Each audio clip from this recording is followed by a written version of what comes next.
ou la prière d'oraison pour les catholiques, ou la prière du cœur pour les chrétiens d'Orient. Il y a toutes sortes de prières et chacun prie à sa façon. Chacun a une façon particulière de prier, sauf pour les prières communes, c'est-à-dire les prières rituelles ou les prières religieuses, comme le Notre Père pour les chrétiens, par exemple, ou d'autres prières liturgiques. Sinon, à part ça, beaucoup de personnes prient d'une façon différente. On a tous notre façon de prier. Il y en a qui prient plus souvent, il y en a qui prient moins souvent. Il y en a qui prient de façon spontanée, d'autres prient de façon plus réfléchie, d'autres prient d'une façon plus religieuse. L'essentiel, ce n'est pas la façon, le plus important, c'est pourquoi je prie et comment je prie.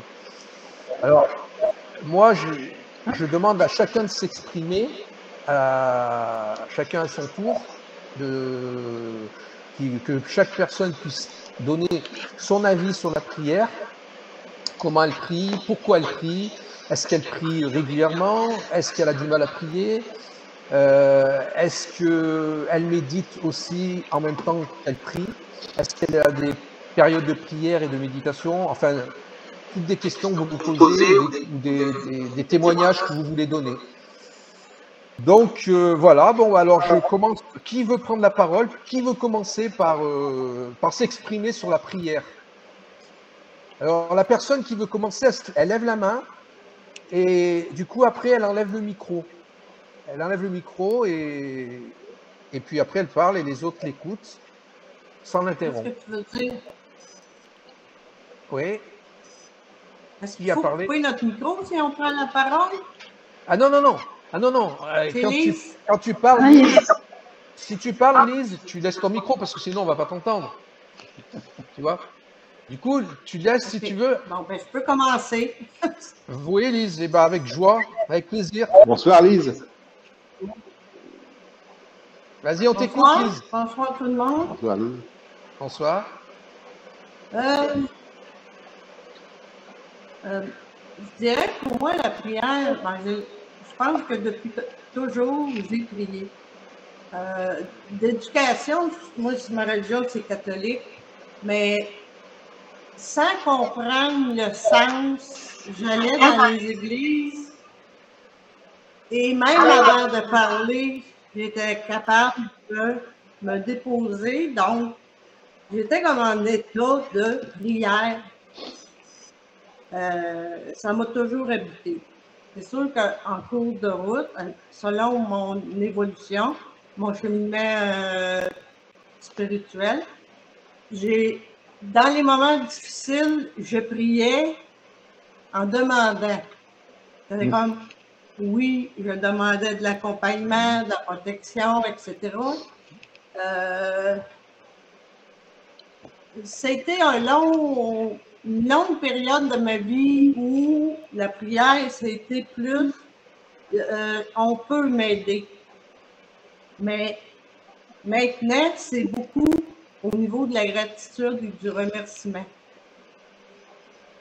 Je suis consciente que je suis devenue consciente que la prière, ça pouvait être c'est quelque chose que moi, je remercie intensément et quotidiennement pour ce que j'ai, non pas pour demander pour ce que j'ai pas. Je dirais qu'en gros, je le résumerais comme ça. Pour moi, c'est aussi, pour mon âme, c'est plus nourrissant. Pas en état d'attente. Puis pour moi, je ne sais pas si c'est meilleur, on dirait au niveau de ce que ça fait au niveau mon mental puis mon psychologique. Ah. Et est-ce que c'est des prières, Lise, c'est des prières rituelles que tu fais ou est-ce que c'est des prières spontanées? Ben, j'ai les deux. J'ai des prières que j'ai une prière spéciale où je remercie d'avance pour la journée, la belle journée que je vais avoir. Je remercie pour toute l'abondance dans ma vie. Et j'ai une prière que je répète, que aussitôt j'ai les yeux ouverts, je me mets en gratitude avant que ça commence, avant que ma journée commence. Et en me couchant, j'ai pas de prière fixe. J'en ai beaucoup faites par écrit parce que j'ai écrit toute ma vie à partir de l'âge de 10 ans. Puis pour moi, écrire, j'ai un journal dédié à Jésus. Dans une période difficile de ma vie où j'ai eu beaucoup de gros événements qui sont arrivés, j'ai fait un journal qui s'appelle le journal de mon âme. Et là, j'écrivais, c'était des prières, mais finalement, je me livrais à Jésus. Parce que Jésus, pour moi, c'est un homme.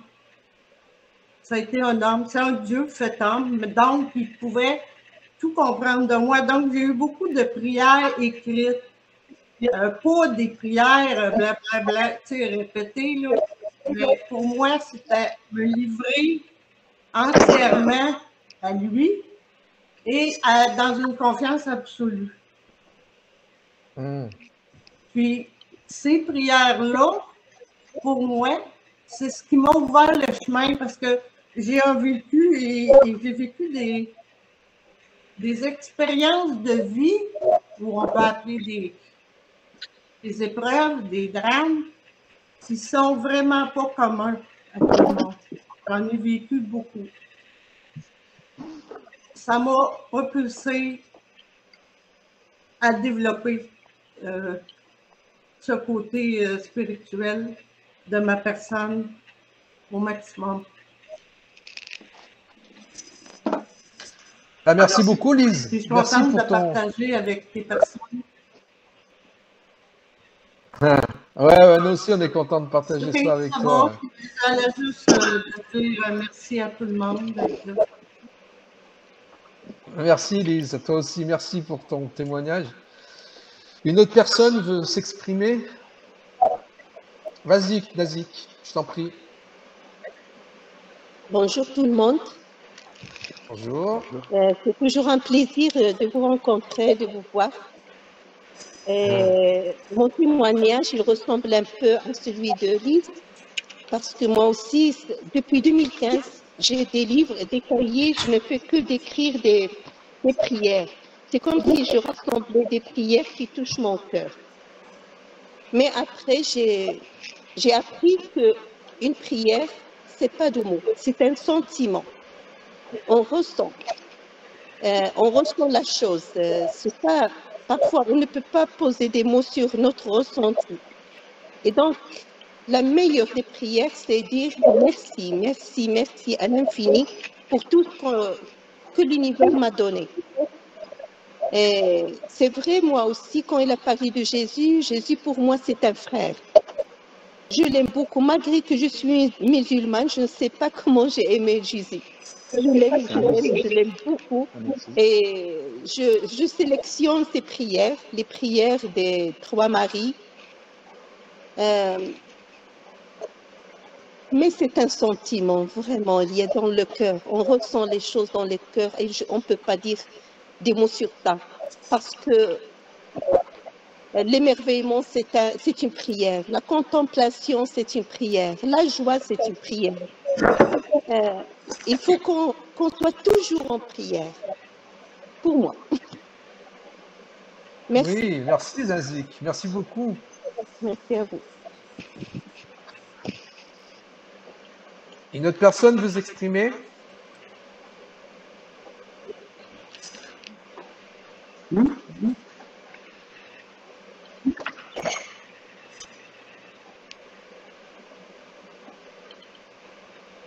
Allez, Paul, on t'écoute. Tout d'abord, bonjour à tout le monde. On n'est pas encore le 31 janvier, donc je peux encore vous dire à tous une belle et bonne année. Merci. S'il y a des berbères parmi vous, le nouvel an berbère était soit hier ou aujourd'hui, suivant les traditions. Alors, je souhaite une belle année à mes frères berbères.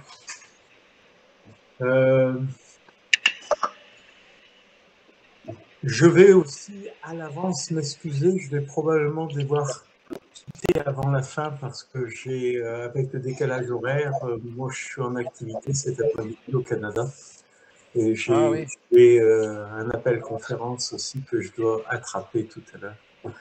Alors je m'excuse d'avance d'un départ probablement un peu plus tôt. Tu es tout excusé, Paul. Pardon? Tu es tout excusé, Paul. Vas-y. La prière, en fait, je vais rejoindre les deux interventions précédentes. Pour moi, la prière commence dès le matin lorsque j'ouvre les yeux et que je repousse la literie au-dessus de moi pour me poser mes pieds par terre, et en posant mes pieds par terre, je dis merci, je vis. Et c'est là que commence la prière. J'essaye de la maintenir jusqu'au soir au coucher, dans tout ce que je fais à longueur de journée. C'est pas évident, c'est pas facile, parce qu'il faut beaucoup se battre contre... Se battre, non, j'aime pas le mot se battre. Il faut beaucoup gérer avec le mental qui souvent nous emmène dans des zones très précises et qui nous font débarquer justement de la conscience de la prière. Mais définitivement, j'essaie d'être en conscience du matin au soir et en prière, comme quelquefois d'ailleurs dans nos discussions, Nazik et moi, on le dit souvent, nous on prie qu'une seule fois par jour. Ça commence le matin et ça finit le soir. Et même quelquefois ça se poursuit pendant la nuit, pendant les rêves. Mais en tout cas, ça c'est autre chose. Pour moi, la prière n'est généralement pas une prière de demande, c'est une prière d'offre. Où j'offre qui je suis à toutes les entités célestes et divines qui veulent intervenir à travers moi dans le plan matériel. Donc c'est une prière cadeau, dans le sens je m'offre à ces énergies divines. Je ne sais pas si c'est un beau cadeau ou pas, mais en tout cas, je fais le mieux que je peux avec ça. Donc c'est souvent une prière d'offre. J'utilise aussi tous les jours, tous les matins, une prière que je fais sous une forme rituelique. Donc une prière qui est beaucoup plus un rituel de conscience, qui est le Notre Père.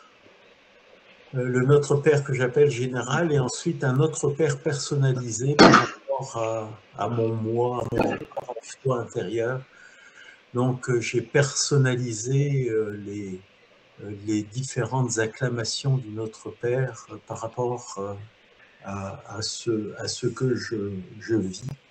Et c'est une prière que j'ai ritualisée aussi avec toute une gestuelle qui va avec, pour associer à la fois la conscience, y associer les sentiments, la pensée, y associer la volonté, et y associer les gestes et les actes.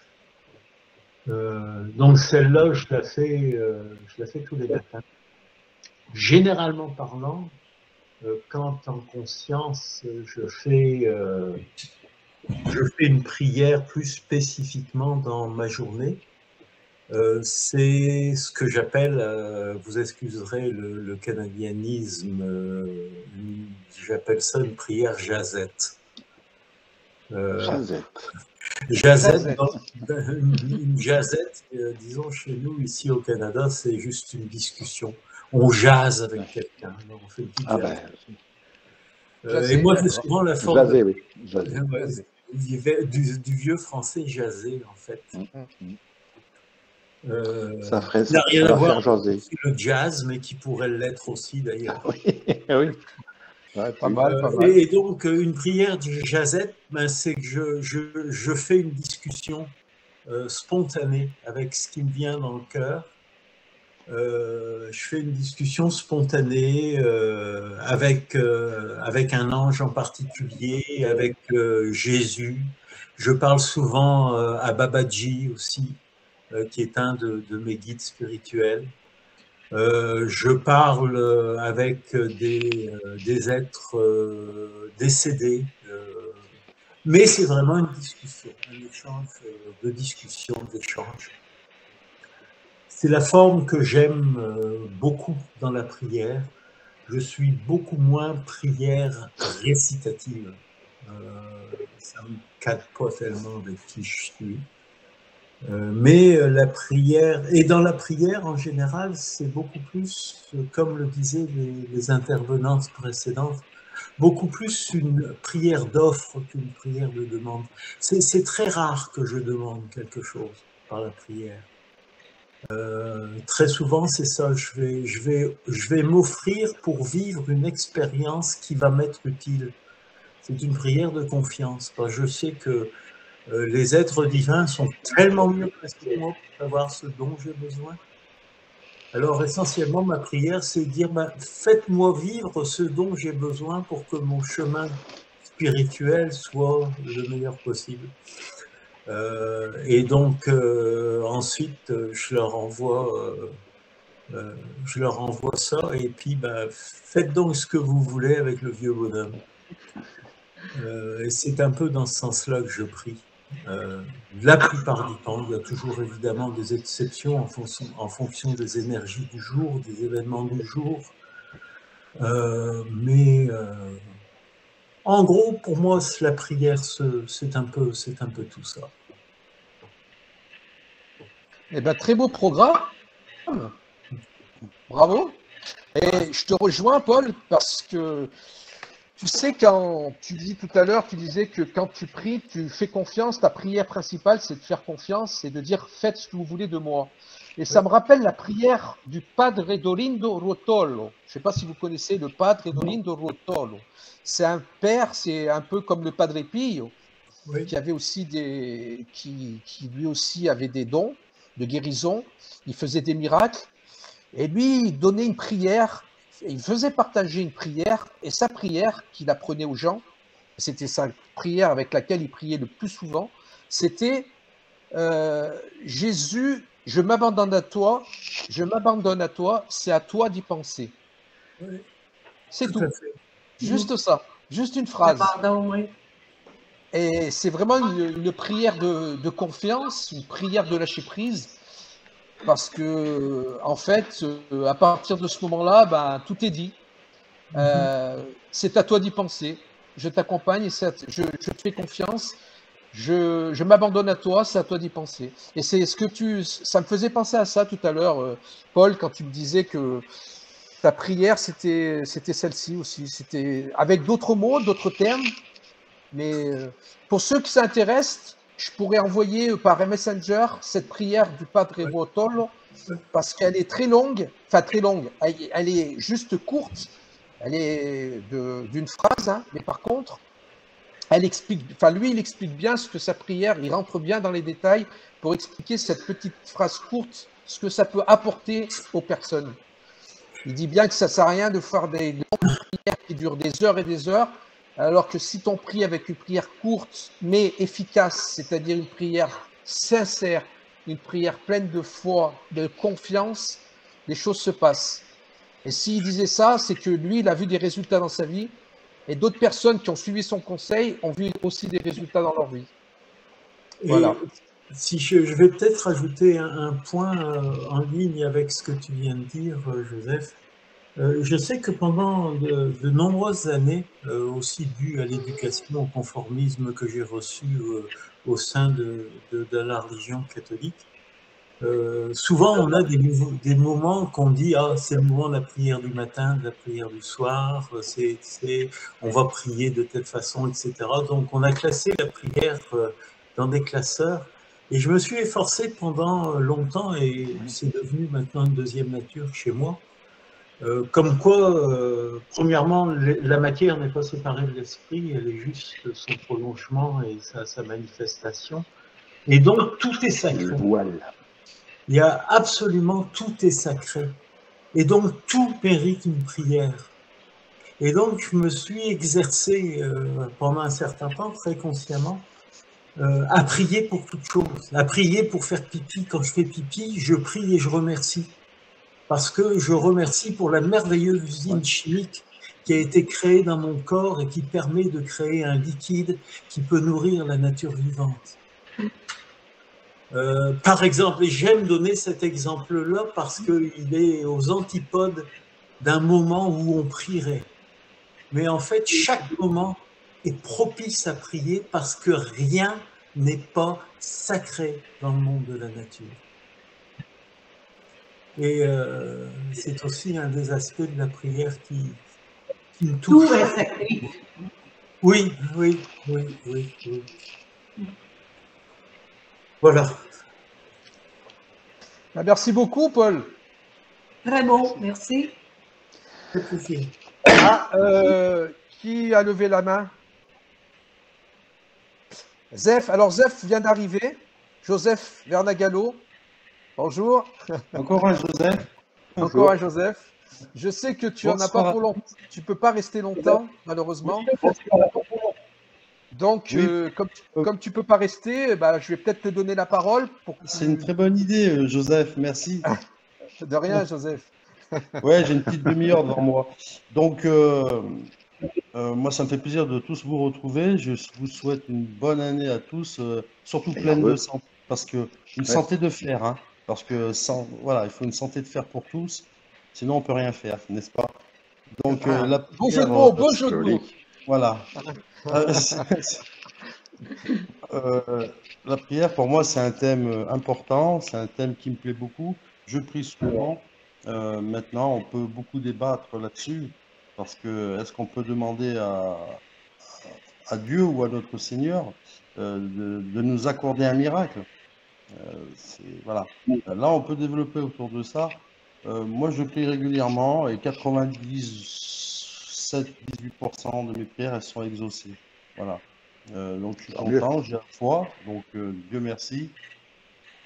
Après, certaines, je me dis, c'est abusé, je ne vais pas lui demander ça, faut pas exagérer, il faut que j'y mette du mien, etc. Bien sûr. Excuse-moi de te couper, Zef. Excuse-moi de te couper, juste pour dire, pour préciser que tes prières sont à 98,8% exaucées. Ça, je le sais parce que je te connais. Ça, il n'invente pas. Par contre, il faut préciser que tu ne pries pas pour gagner au loto ni pour gagner une Ferrari. Ah oui. Ah non, c'est pas. Non. Sinon, elle ne serait pas exaucée à 98,8%. Par contre, c'est ça qu'il faut bien préciser. Hein. Par contre, il y a quelque chose d'important. Par contre, il y a quelque chose d'important qui me tient à cœur. Moi, non seulement je. On ne voit pas, Zef. Ah, excuse-moi. Alors, voilà. Non seulement je prie pour moi et mon entourage, je prie pour aussi les gens que je connais pas, les pauvres. Je prie pour tous ceux qui sont dans le besoin, ceux qui ont faim, qui ont soif, etc., dans la misère. Je prie pour les malades, je prie pour le monde entier. Mais surtout des fois, je parle à Dieu et je lui dis, mais Seigneur, si on peut avoir l'amour et la paix dans le monde, moi, je suis prêt à donner ma vie, je me sacrifie. Je suis prêt à me sacrifier pour qu'il règne la paix et l'amour dans le monde. Voilà, c'est tout ce que je demande. Moi, je suis prêt à le faire. Tu vois, parce que lui, le Seigneur, il s'est sacrifié pour nous sur la croix. Et lui, personne ne l'a aidé.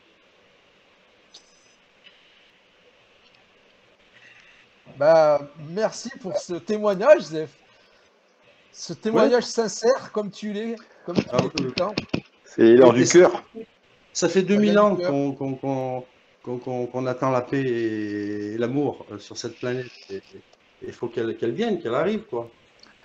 Alors moi, je suis d'accord avec toi. Ça commence par Allô? Oui? Oui. Qui parle? Je disais, Zef, que moi, je suis d'accord avec toi quand tu pries parce que c'est ça, la prière d'intercession, c'est prier pour le monde, prier pour l'humanité, prier pour tous les êtres vivants. Moi, chaque fois que je mange, je fais cette prière. Pas à chaque fois, mais souvent quand je suis seul, surtout quand je suis seul et que je mange, je prie, je demande dans ma prière à ce que tous les êtres vivants, je dis bien les êtres vivants, je ne dis pas simplement les humains, mais les êtres vivants, puissent manger et boire à leur soif, manger à leur faim et boire à leur soif, et que ce jour vienne sur cette terre le plus rapidement possible. Et c'est vrai que l'amour, normalement, est là, autour de nous, mais beaucoup ne perçoivent pas cet amour. Je prie, moi, pour que cet amour se voit sur cette terre, pour que l'amour règne sur cette terre, que l'amour soit vraiment la puissance, qu'on puisse la voir, la sentir, voir cet amour, et que tous les êtres vivants sur terre puissent ressentir cet amour. Voilà ma prière pour le monde. Oui, mais est-ce que ce serait un miracle si l'amour et la paix règnent sur notre planète pour l'éternité? Ah, ça, moi je pense qu'il y a un plan divin. Et ce plan divin, chacun l'a. Il y en a qui appellent ça le paradis terrestre. Il y en a qui appellent ça l'âge d'or. Chacun, selon les traditions spirituelles, l'appelle d'une façon différente. Mais pour moi, un jour ou l'autre, l'amour régnera sur terre parce que c'est un plan, c'est dans le plan de Dieu. Donc j'en suis persuadé. Mais on ne sait pas quand, personne ne le sait. Mais ça viendra. Ça, c'est sûr. Plan divin. C'est un cycle. On ne sait pas. C'est des cycles. C'est un cycle. C'est comme les Mayas ou comme les hindouistes. L'âge d'or. Les hindouistes, c'est l'âge d'or. Voilà. Les Indiens, certaines traditions, voilà, l'âge d'or, l'âge de bronze, l'âge de fer, l'âge d'argent et l'âge d'or. Et après, ça recommence. Et c'est quand l'âge d'or? L'âge d'or, généralement, vient après l'âge de fer. Voilà. C'est-à-dire que l'âge de fer, c'est l'âge vraiment où on est en train de vivre, c'est-à-dire un âge où il y a beaucoup de tribulations, beaucoup de misère, solidification, beaucoup de problèmes. Mais pour que l'âge d'or vienne, il faut que l'âge de fer se termine. Voilà, ça c'est une théorie écrite par certaines traditions spirituelles indiennes. Il n'y a pas que indienne. Hein. Non, pas que indienne, non. Ah, oui. Bon, on va continuer à faire le tour alors. Merci de m'avoir écouté. Merci Zef pour ton témoignage et pour ce que tu nous as dit. Merci. Oui, on t'écoute. Alors, qui c'est qui a levé la main en premier? Je ne sais pas. Bon, vas-y. Bon, vas-y, Caroline. Merci Dave. Mais bonsoir tout le monde. Bonsoir. Alors, Joseph, tu as énuméré toutes les prières, les différentes prières. Personnellement, je connais pas tellement toutes ces prières, parce que, comme d'autres l'ont dit, pour moi, c'est plus du ressenti qu'une récitation. En tout cas, moi, je ne sais pas faire sous forme de récitation. Oui. Moi, je fais les deux, en fait. Moi, je récite de Notre-Dame et Notre Père, mais après, c'est tout personnalisé. Je dis ce que je ressens, quoi. C'est un peu comme toi aussi. Ouais. En tout cas, moi, je n'arrive pas à réciter, ça ne me parle pas, c'est plus dans le ressenti. Et peut-être la prière de demande que je peux faire, c'est de demander à réussir à recevoir ce qui est déjà là. Parce qu'on n'arrive pas toujours à recevoir ce qui est déjà là. On n'est pas toujours d'accord avec ce qui est là, ce qu'on a. Et aussi, il y a de toutes petites expériences que j'ai sur... moi, je prends ça pour des prières, mais je ne sais pas si c'en est. En fait, un jour, j'étais dans ma cuisine et je me suis dit, tiens, si j'avais plein de thé, je pourrais inviter des gens chez moi pour discuter et leur offrir plusieurs thés différents. Mais j'en ai pas. J'ai réfléchi ou pas. Et puis j'ai laissé ça. J'ai laissé ça. j'y ai plus pensé du tout. Et quelques jours après, il y a des gens qui sont venus me voir et qui m'ont tous spontanément, sans que je demande rien, apporté des thés, plein de thés différents. Et moi, je me suis dit, tiens, j'ai pensé à ça, j'ai lâché, et ça a été exaucé. Et je me suis dit, c'est peut-être une prière que j'ai fait sans le vouloir. Et Si, là, ça peut être une transmission. je sais pas. En fait, c'est une prière que tu as faite oralement ou dans ta tête?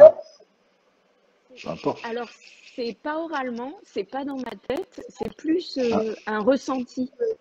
Oui, si. J'ai cherché mon chat.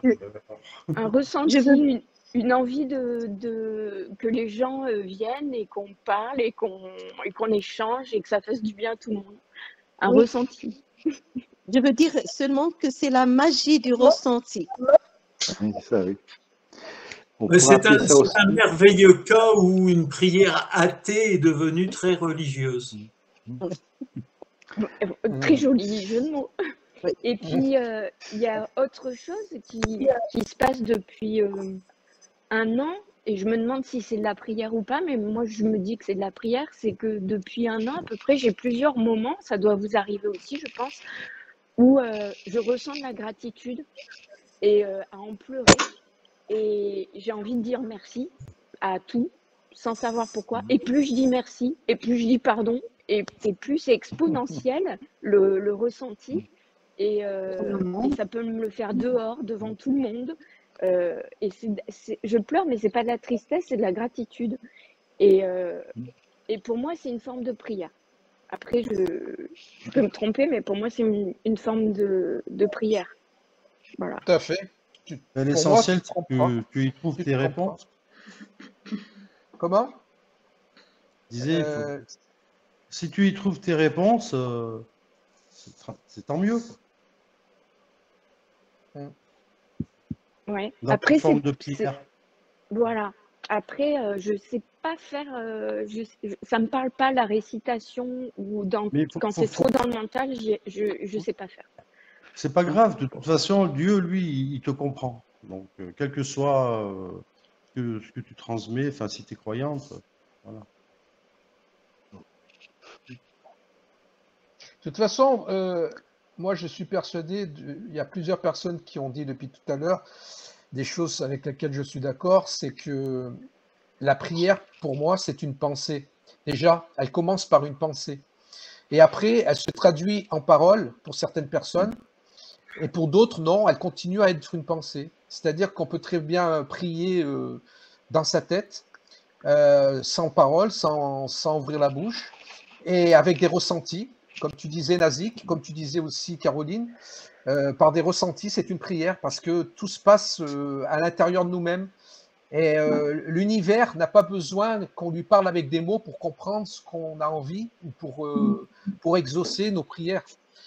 Donc voilà pourquoi il y a toutes sortes de prières.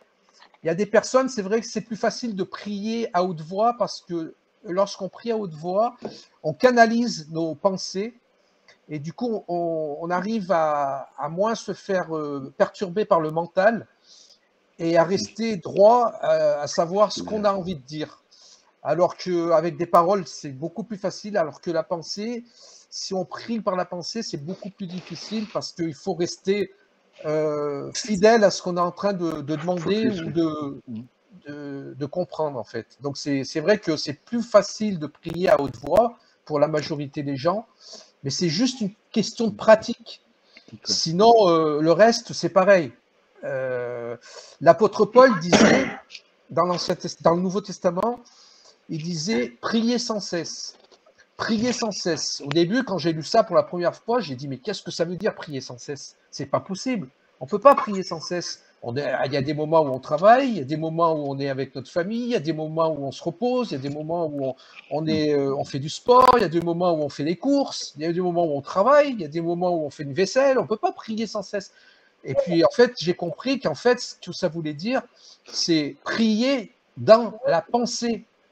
Prier dans l'être, être dans la prière. C'est un état d'esprit, la prière. C'est un état d'esprit. Communication. Et on peut tout faire en priant.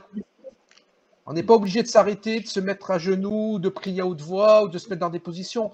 On peut prier tout le temps. Comme disait l'apôtre Paul, prier sans cesse, c'est-à-dire prier dans tout ce qu'on fait, dans tout ce qu'on est en train de faire. C'est ça pour moi la prière. Ouais. Olivier, oui, tu voulais dire quelque chose? Ouais, non, je disais, parce que je repensais à Caroline, le premier cas, la première prière, ça ressemble aussi à de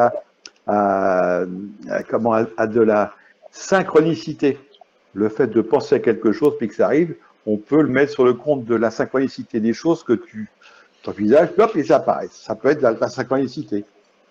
Et voilà, il y a ça. Et puis ce que tu disais, ce que tu disais aussi quand tu parles de Paul, Joseph, c'est prier tout le temps par. C'est une sorte de communication en fait, sans qu'on ait besoin de la verbaliser. C'est aussi tout le temps et n'importe où. On n'a pas besoin d'être dans un lieu consacré pour. C'est ça qui est important aussi. Et je pense que c'est valable pour les chrétiens, mais comme pour tous les autres. C'est ça, en fait, la chose, c'est que ça revient toujours à la même chose, c'est qu'en fait, on dit un lieu consacré, mais on retrouve partout la phrase que je cite souvent, c'est l'un est dans le multiple. Donc, en fait, Dieu est partout. Donc, en fait, n'importe où on soit, on parle à Dieu, en prière ou pas, en pensée. Voilà, c'est tout. Ça, je suis d'accord avec toi. Oui, oui, vas-y, tu peux. Celui qui a levé la main, la personne qui a levé la main, vas-y, on t'écoute. Faut mettre le micro. Mets ton micro. On t'entend pas là. Ah, voilà. Ah. Voilà. D'abord, je voudrais préciser une chose. On a mis des règles au départ, puis ces règles-là ne sont pas respectées. Ça fait que si on change les règles, moi, ça ne me dérange pas, mais on les change pour tout le monde ou on ne les change pas. La règle, c'était que la personne parlait, puis elle finissait ce qu'elle avait à dire, puis il n'y avait pas de change là-dessus. Là. Si on veut faire un deuxième tour, on peut faire un deuxième tour. Mais vrai. Là, ça semble un échange entre 3 personnes ou 4 personnes, puis c'est tout. Ça fait que ça ne marche pas. Là. C'est soit on respecte ou on ne respecte pas. Ça, c'est la première des choses. Exact. Je suis d'accord avec toi, Paul. En fait, ce qui s'est passé, c'est que Michel, pardon. On s'est un peu dispersé. On s'est dispersé là. Mais bon, on va se reprendre. On va se reprendre. C'est vrai, on pourrait l'avoir jusqu'à 6 heures ce soir. Là, comme ça. Là. OK. Bon, dans tous les cas, excusez-moi, je vous dis au revoir parce que je dois vous laisser. En tout cas, bonne continuation. Jo, si tu peux faire un replay, ça serait bien. Ouais, mais normalement, on enregistre. Il y a Marie-Christine qui enregistre. On mettra sur le. Super. Moi, je vous laisse. En tout cas, je vous dis à tous bonne soirée et profitez à fond de la vie. Je vous aime et je vous dis à bientôt. Au revoir. Merci, Zef. Nous aussi, on t'aime. Bisous. Bye bye. Bisous. Bye. Bon, Michel. Bon, OK. On est tout oui. Pour moi, en tout cas, la prière, c'est un état d'être aussi. C'est un état de pensée, mais c'est un état également que tu peux être dans le vide aussi. On entend mal, Michel. Ça peut être un état dans lequel tu peux être même dans le vide, si on veut. C'est un état d'être. Oui. Ça veut dire que si ça peut arriver, même quand je médite, simplement que je fasse le vide en moi, puis que je laisse les choses entrer en moi.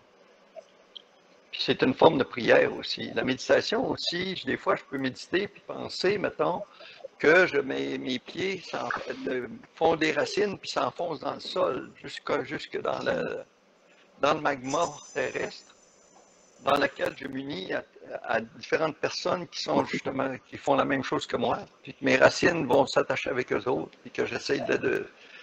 Ça peut être une façon de méditer. Également, je fais tous les soirs, je fais ça depuis un certain temps. J'envoie de l'amour. J'envoie de l'amour, pas seulement à ma famille, comment on appelle ça, ma famille élargie ou à mes amis. J'envoie ça effectivement. Mais j'envoie également ça à l'ensemble de l'humanité. Même à des personnes comme Donald Trump, peu importe, pour qu'ils trouvent l'amour, parce qu'ils ne s'aiment même pas. Des personnes qui ne s'aiment pas, des personnes qui causent tant de problèmes que ça n'a pas de bon sens. Mais j'envoie de l'amour partout. Puis parce que l'amour, pour moi, j'appellerais ça l'éther, si on veut, parce que c'est l'énergie noire qu'on parle, qui est à 68% de tout ce qui existe, peu importe. C'est une énergie qu'on peut utiliser. Puis c'est une énergie que moi j'appelle amour, comme ça, puis qui est entre les cellules, qui est entre les atomes, qui est même à l'intérieur de chaque atome, qui comprend l'ensemble de l'humanité, l'ensemble de l'univers. Puis cet amour-là, ben, j'essaie de le faire travailler pour qu'il... je demande au grand tout, parce que pour moi c'est le grand tout, pour éviter des religions, tout ça, parce que moi c'est le grand tout, ou la grande source de tout ce qui est. C'est ça qui est mon Dieu, moi, c'est moi. Puis j'envoie cet amour-là partout. Fait que c'est ma façon de faire. Ou je peux arriver aussi des gratitudes de ce qui m'arrive aussi, des choses qui sortent, puis je demande, puis j'ai la gratitude de me lever le matin, puis d'être heureux quand même, puis de vivre dans un milieu qui me protège, qui me fait du bien. Ça, je peux faire d'ingratitude comme ça aussi. Je peux avoir aussi l'idée de vouloir aider des gens aussi. En particulier, ça peut arriver aussi. Pour moi, la prière, c'est pas mal universel aussi. C'est de voir des oiseaux, de voir des plantes, de voir des choses extraordinaires qui nous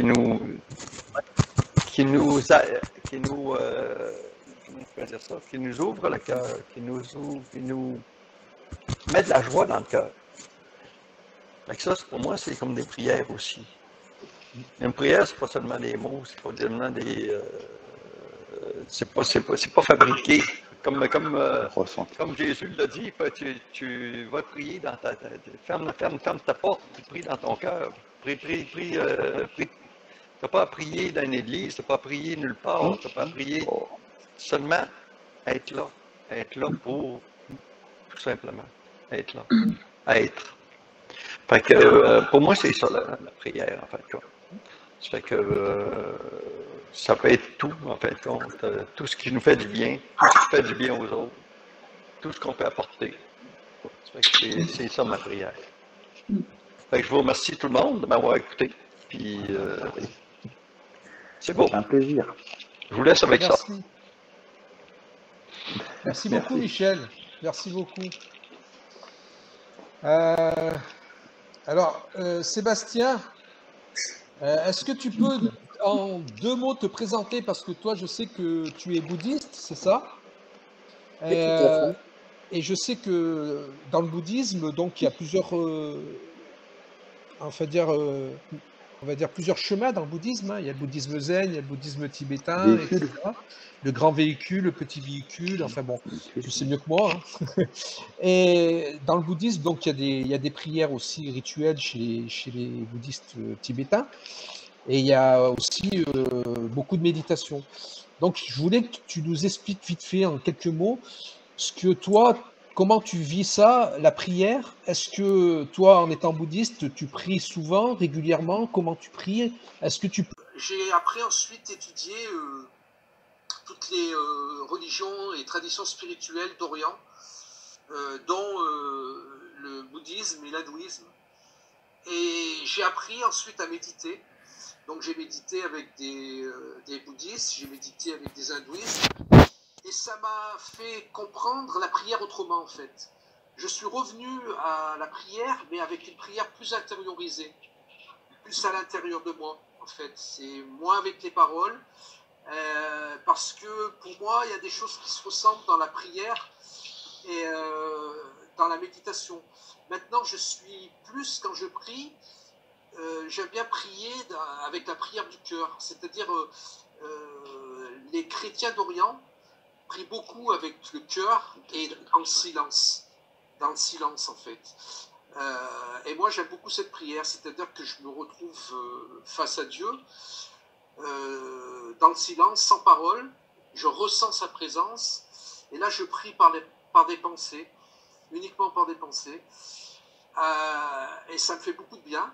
Et je pense que, à part lorsque je fais des prières que je prie pour les personnes autour de moi, prier pour des gens qui ont des besoins, prier pour de la famille, prier pour des amis, à part pour des prières d'intercession, des prières de gratitude aussi, pour remercier. À part ces prières-là, je prie souvent intérieurement. Et le fait d'avoir étudié le bouddhisme et l'hindouisme, ça m'a ouvert vers cette façon de prier en fait. Et maintenant, voilà, donc je varie mes prières, tout dépend du moment, tout dépend des circonstances. Mais surtout ce que j'ai remarqué depuis, c'est ce que je disais tout à l'heure, c'est ce que j'expliquais, c'est que lorsqu'on prie, on peut prier tout le temps, à tout moment, juste par des pensées. Et c'est un état d'esprit la prière. Pour moi, c'est un état d'esprit. Voilà.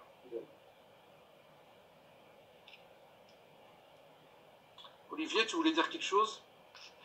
Oui, je vais annoncer à mon tour aussi, parce que tu me parles de prière comme ça, très intériorisée, avec différents types de prières, c'est ce que tu m'as dit, ce que tu nous as dit, pardon. Je vais dire que, pour ma part, c'est un vieux cheminement qui ne s'est pas fait facilement. J'ai eu une éducation religieuse catholique comme tout le monde. Et puis, étant plus jeune, j'ai eu des problèmes de relation avec les gens parce que j'étais bègue. Donc, le bégaiement fait qu'on prend une distance par rapport aux gens, et à l'adolescence en plus. Et donc, je me suis beaucoup replié. Je me suis plongé beaucoup dans la lecture. Et j'ai essayé de lire. Oui, je me suis intéressé, pas pratiqué, intéressé à beaucoup de religions, philosophies, comme toi, à peu près. Et j'ai commencé, je dirais, à retrouver un besoin de prière, de pensée, qui sont plus...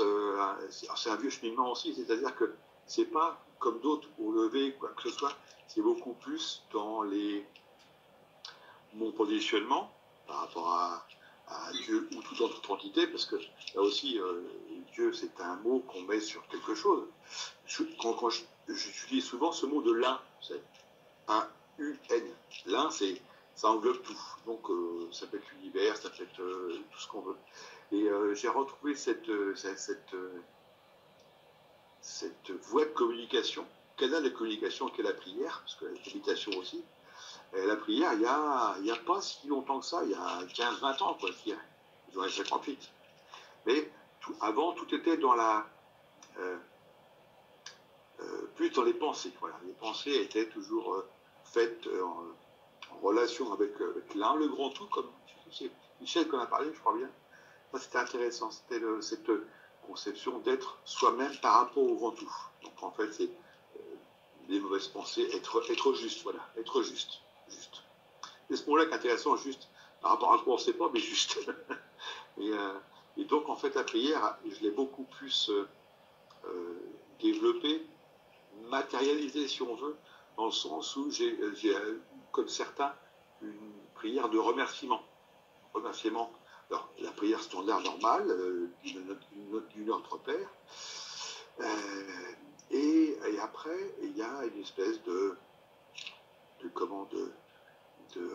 demande de protection, de protéger ceux qui me sont chers, pas que tous. Il y a des gens que je connais plus ou moins, ou par internet, ou ailleurs, pour qui je demande aussi intercession, une faveur en disant protégez-les. Ça s'arrête là. Et c'est une espèce de communication qui se fait aussi bien. Alors pareil, la prière, elle n'est pas verbalisée, elle n'est pas à voix haute, toujours intérieure. J'ai du mal avec, à part s'il va à l'église, par exemple, mais ça s'arrête là. Et cette façon de l'intérioriser, comme je pense, comme beaucoup, ça augmente, je pense, le côté de l'intensité. Parce que moi, j'en sens, en tout cas. Et c'est important, ça, parce que c'est aussi, il y a d'autres moments où ça m'arrive, ça arrive souvent, quand je vais me promener avec ma femme ou autre, en forêt ou autre, en Bretagne, notamment en Bretagne, et où là, il y a de la connexion qui se fait avec tous les environnements qui peuvent y avoir, notamment forêt. Ça, je dis ça parce que je pense à la forêt de Bellegoite, totalement, où là, il y a quelque chose de tellurisme. Je ne sais plus qui en parle de tellurisme, c'est peut-être, je ne sais plus, de tellurisme, ça. C'est vraiment très, très, très particulier. Là, le contact, pour besoin de faire de prière, tu le ressens, c'est le côté de l'enracinement. Qu'est-ce qui paraît ça? C'est un Michel qui parle de l'enracinement. Il dit, j'identifie, moi, et je me vois avec mes pieds qui rentrent dans le sol comme des racines. C'est l'enracinement, c'est la base de tout, c'est être bien enraciné là où on est pour pas se... Et on pense à ça, c'est ça justement, c'est le côté qu'il n'a pas besoin de prière, c'est uniquement le côté contact émotionnel, le contact empathique, direct, qui se fait. Donc moi, c'est une de mes choses pour être en contact. Alors la prière, oui, contact dans la prière que je fais en général début de matinée, peu importe, à certaines occasions en journée. Et puis après, c'est le contact direct qui se fait. Alors tous les jours, ça peut être n'importe où. Hein, au supermarché, un peu moins. Ça, je vais l'admettre. Autrement, si. Tu vas te promener en forêt, n'importe quoi. Moi, c'est des choses qui me viennent comme ça. Je n'ai pas à parler, il n'y a pas de communication, à savoir, qu'est-ce que c'est, d'où ça vient. Non. C'est, tu laisses venir. Alors tu prends, tu laisses, peu importe. C'est la communication non volontaire. C'est du ressenti, c'est du ressenti. Voilà, j'ai dit. Bravo. Bah, je vous dis ce qu'il y a sur mon cœur, c'est tout. C'est pas autre chose. Ouais, mais c'est bien, tu t'es bien exprimé. C'est bien, on a bien compris ce que tu voulais dire. Tant mieux, c'est que mon micro marche. Voilà. Et je suis pas trop essoufflé, surtout. Ah oui, bah bravo, ouais, c'est ça aussi, parce que depuis tout à l'heure, tu parles bien, mine de rien. C'est pas simple. Hein?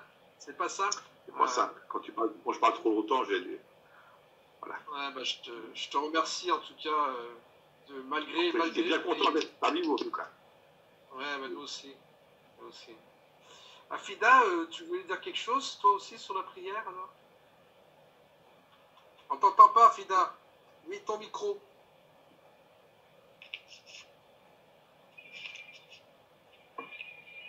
Alors oui, tout a été dit et je suis d'accord avec tout ce qui a été dit. Alors le matin, la première chose, c'est la gratitude. L'esprit de gratitude pour être déjà associé et en vie. Et ensuite, je m'inspire beaucoup, je prie beaucoup, spontanées ou bien des prières classiques. Je m'inspire beaucoup des méditations de Hélène Cady, de la communauté de Swindon. Ouais, la petite voix. Oui, la petite voix, c'est formidable. J'ai toujours une phrase en moi, comme je suis d'origine musulmane, et quand on traverse la rue, quand on mange, quand on prend un verre d'eau, et tout, c'est Bismillah, au nom de Dieu. Il y a une autre phrase qui est toujours en moi, c'est quelquefois, je suis fatiguée d'exercer le libre arbitre, alors je dis Dieu en moi, pense, parle, agit, répond en toutes choses. J'ai trouvé cette phrase dans les livres de Joseph Murphy il y a 20 ans. Et il y a une chose dont personne n'a parlé et qui, moi, m'inspire beaucoup, c'est la chanson.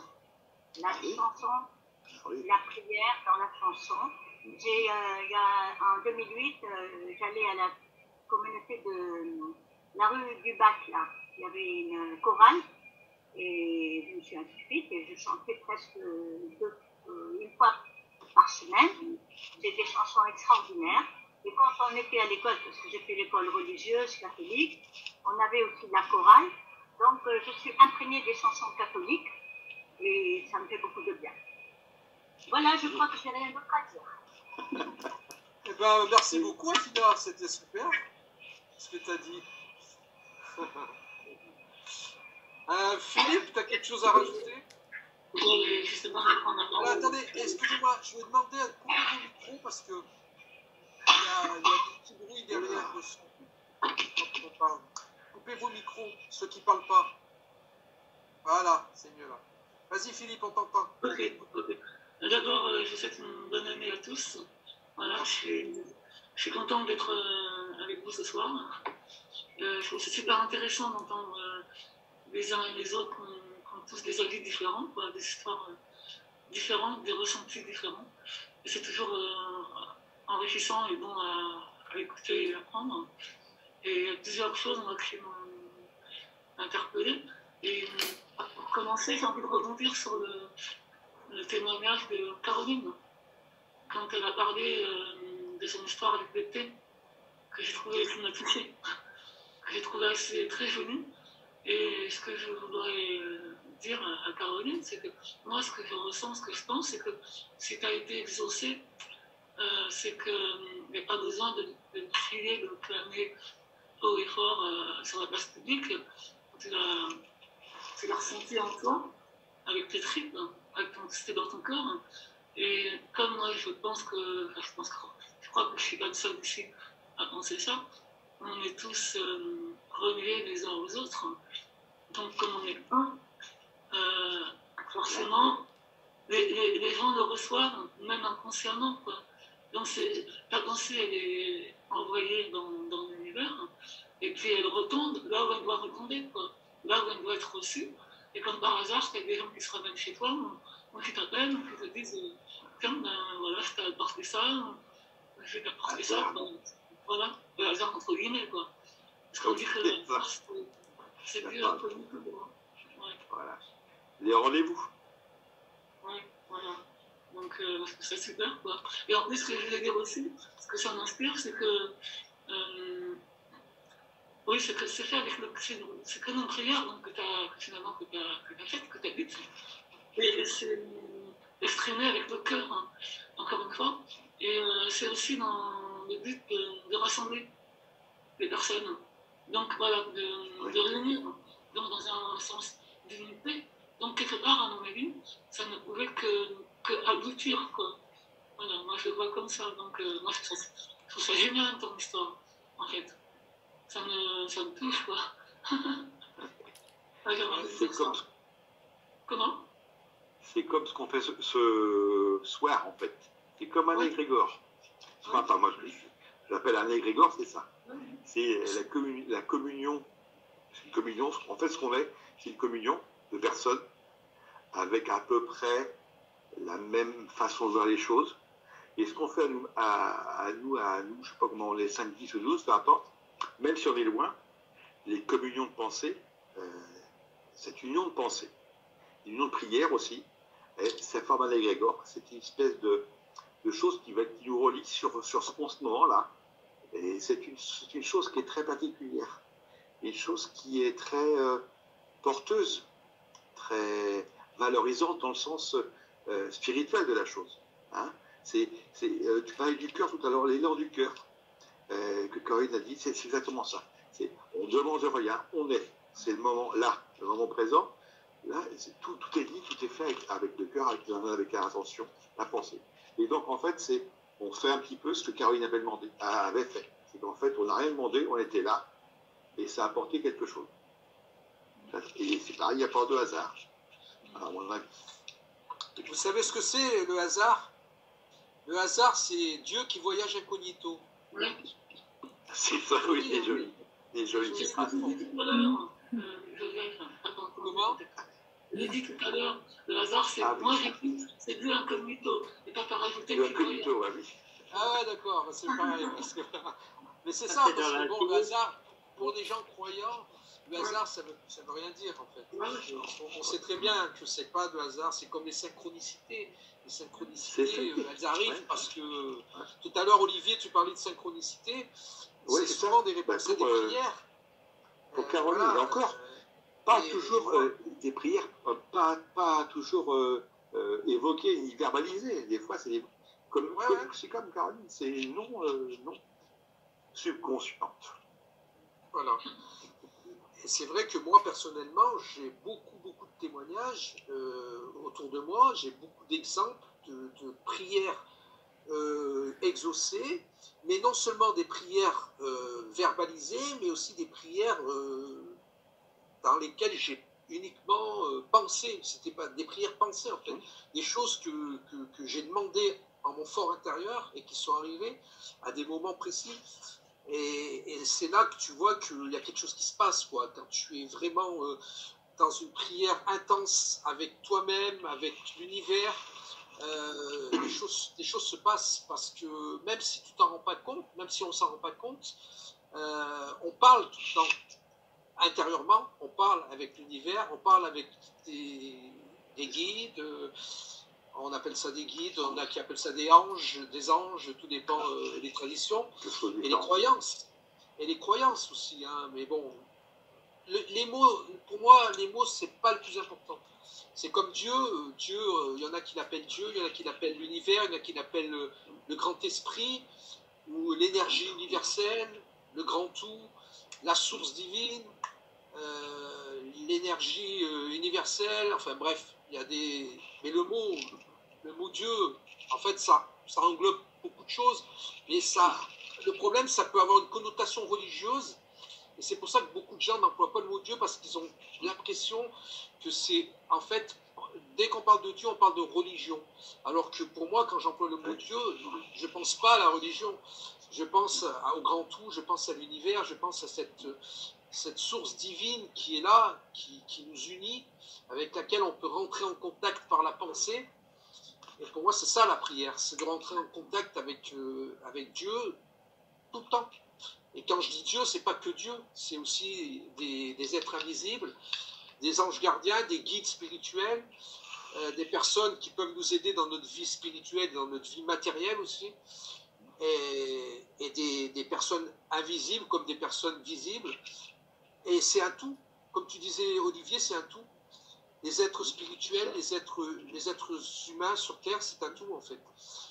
Et voilà, donc la prière, je crois que c'est quelque chose que on pourrait, malheureusement, si on connaissait la puissance de la prière, on ne la connaît pas assez, cette puissance de la prière, on pourrait faire énormément de choses sur Terre. Il y a beaucoup de choses qui se passeraient. Je pense que si tous les êtres humains sur Terre se réunissaient pour prier, seraient unis dans une prière commune, des choses bougeraient beaucoup plus rapidement que ce qui se passe actuellement. Inch'Allah. Il y a eu des exemples comme ça pendant la guerre, où ils ont fait on va dire, ça va être des expériences, on peut appeler ça des expériences, où plusieurs personnes, des centaines et des centaines de personnes se sont mis à prier pour, à un moment donné, sur un champ de bataille. Et pendant plusieurs jours, ils ont prié, tous ensemble, tous au même moment, ils ont envoyé des pensées. Et du coup, c'est à ce moment-là, on n'a pas su pourquoi, on n'a pas su comment, mais au niveau des champs de bataille sur lesquels on a prié, il y a des choses extraordinaires qui se sont passées. Des gens qui ont plus, tout d'un coup, ils n'avaient plus envie de se battre, on ne sait pas pourquoi. Tout d'un coup, ils avaient envie de s'apporter, ils ne voyaient plus l'ennemi en face d'eux, ils voyaient à telle heure. Il y avait même, bon, nous, on y a participé, j'ai participé avec ma femme. Et ben, les incendies se sont arrêtés en fait. Au moment où on a commencé à prier, les incendies se sont arrêtés. On peut dire c'est un hasard. Quelqu'un qui doute va dire c'est un hasard. Ah oui. Mais des hasards, il y en a énormément. Au bout d'un moment, tu te dis trop de hasard. Il n'y a pas de hasard, c'est trop de hasard. Trop de hasard, tue le hasard. C'est exactement. Dans la philosophie bouddhiste, on parle beaucoup de la loi de cause à effet. Quand tu fais un souhait, tu génères une cause. Tu génères une cause et ces causes rassemblées peuvent avoir un effet et infléchir une situation. Il peut y avoir à un moment donné l'accumulation de différentes causes et une cause qui cesse, il peut y avoir un effet différent. Et souvent, des fois, on est à un moment quand quelque chose cesse, il y a quelque chose qui peut apparaître. Et au moment où la chose cesse, les choses apparaissent. Des fois, quand la peur tombe, il y a l'amour qui peut venir. C'est l'équilibre à ce moment-là, oui. Il y a deux principes dans la vie. Le principe de l'amour et le principe de la peur. C'est soit on est guidé par la peur, soit on est guidé par l'amour. Intéressant. Et moi, je suis ce choix, aussi une possibilité de choix dans chaque situation, dans chaque instant, on a un choix. On peut aller vers quelque chose qui élève ou quelque chose qui descend. Donc si on fait ce choix conscient ou pas, mais on fait ce choix d'aller vers quelque chose qui nous élève, il y a aussi quelque chose, une dynamique qui se fait. C'est l'équilibre des choses. Oui, Afida.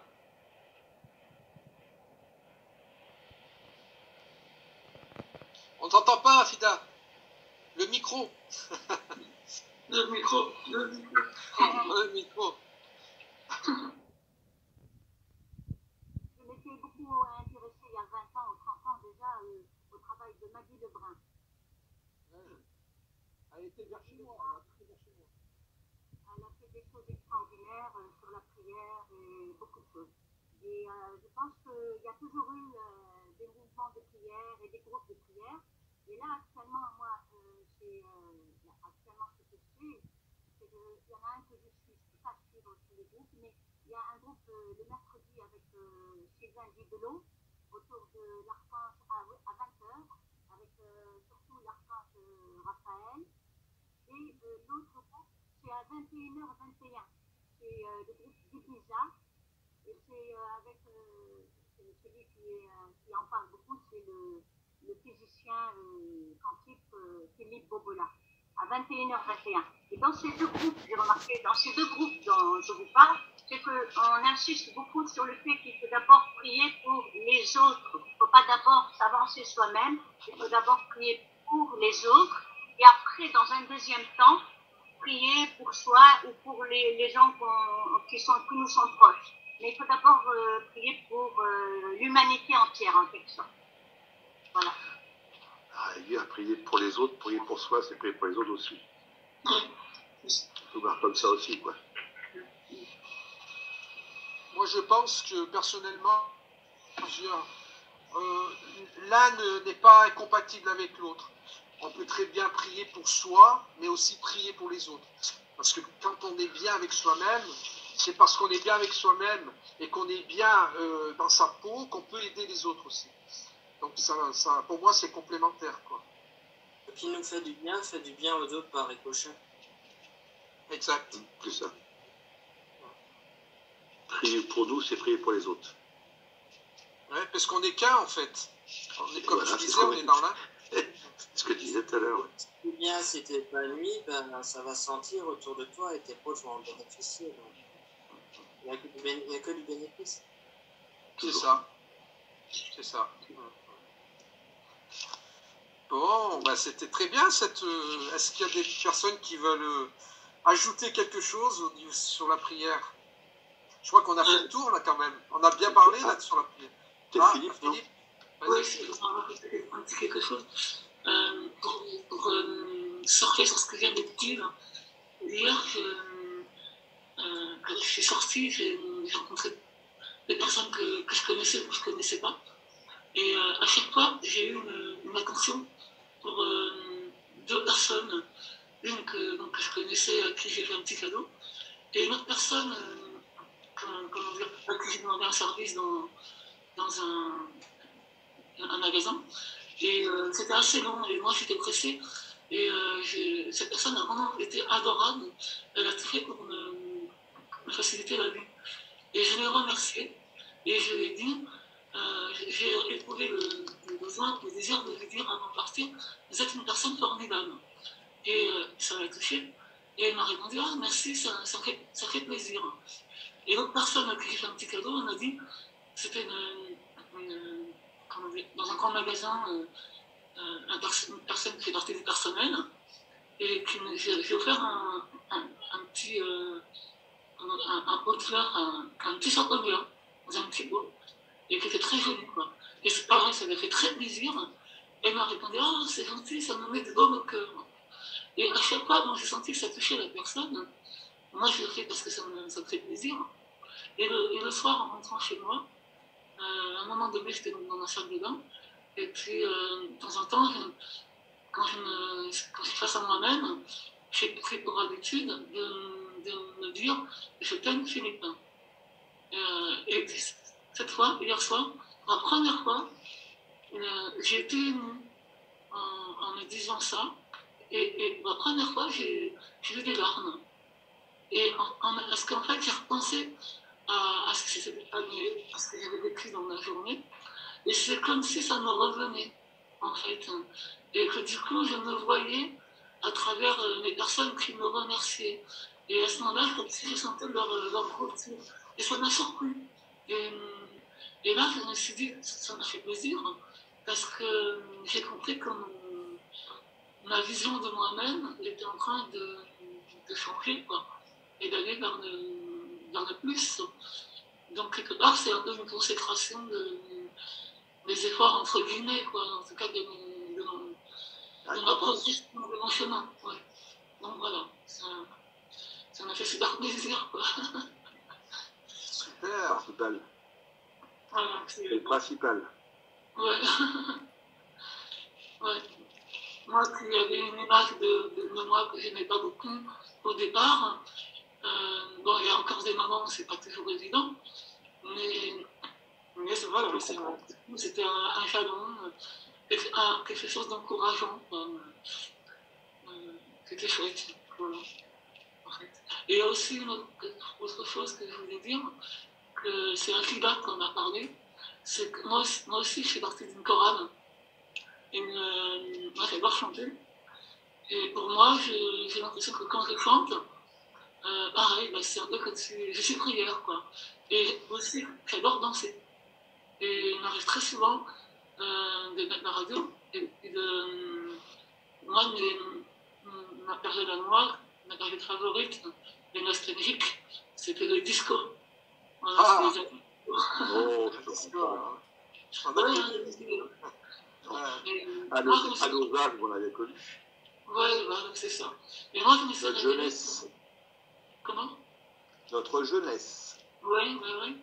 Et je me suis révélée, moi, personnellement, sur la fête du samedi soir. Ah, Saturday Night Fever. Voilà, que j'adorais voir, que j'ai vraiment vibré quand j'ai vu ce film. Et pour moi, c'était la révélation de la danse. Et de mon adoration de la danse, en fait. Et du coup, je me suis un peu. Quand j'ai une soirée, j'étais avec des amis, et puis il y a une fille qui était là, et qui me dit: Ah, tu danses comme Travolta. Ah, bah alors là. Alors, elle aurait pas pu te faire un plus beau. C'était le cadeau de Noël à l'avance. Donc j'étais super content. Et puis après, bon, bah, j'ai pas arrêté de danser parce que j'adore ça. Et du coup, bon, maintenant c'est plus difficile de se retrouver entre amis avec tout ce qui se passe en ce moment, avec des mesures restrictives et sanitaires. Donc malheureusement, on n'a plus trop d'occasion de se retrouver. Et du coup, bah, je me défoule. En ma revanche, en dansant chez moi, tout seul, donc dans ma cuisine. Tu n'es pas tout seul à le faire. Vous allez vous noter, comment? Tu n'es pas tout seul à le faire. Non. Je reconnais qu'ils sont en arrêt depuis un petit moment, quand ils mettent de la musique, même s'ils ont du mal à respirer, ils peuvent danser et chanter. Oui, ben voilà, ça fait du bien moralement. Ben oui. Ça fait du bien à toi, ça fait du bien aussi à l'humanité. Je te dis ça, c'est tout simple. Si tu fais du bien à toi, tu te sens bien, tu donnes du bien à l'humanité. Ça fait du bien aux autres, c'est ce que je me dis aussi. Ben oui. Et ouais, voilà, c'est exactement ce que je pense aussi. Et du coup, c'est vrai que quand je danse, je suis joyeux, je m'éclate. En général, oui.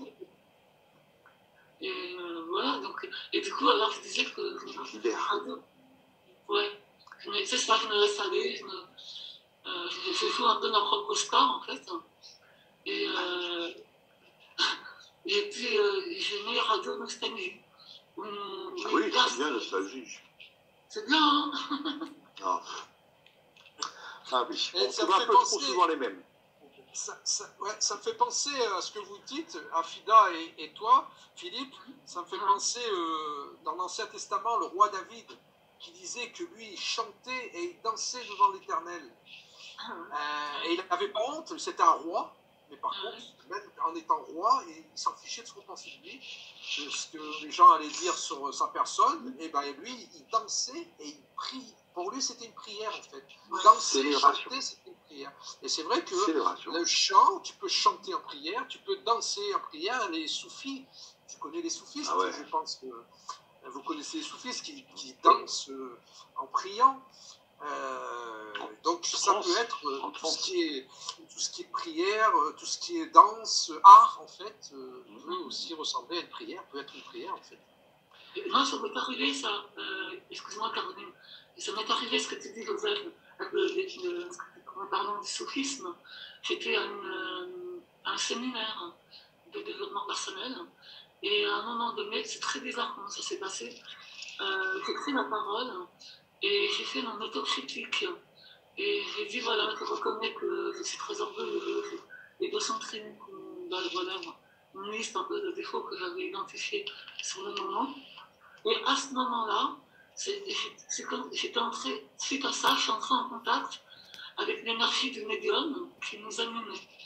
Et d'ailleurs, à un moment donné, ce qui m'a interpellée, c'est que le médium a dit, à partir de maintenant, ça ne passe plus par moi. C'est comme si ça avait sauté de cette personne-là en moi. Et du coup, j'étais en contact avec quelque chose de plus grand que moi. Et le soir, il y avait justement une soirée dansante qui était prévue.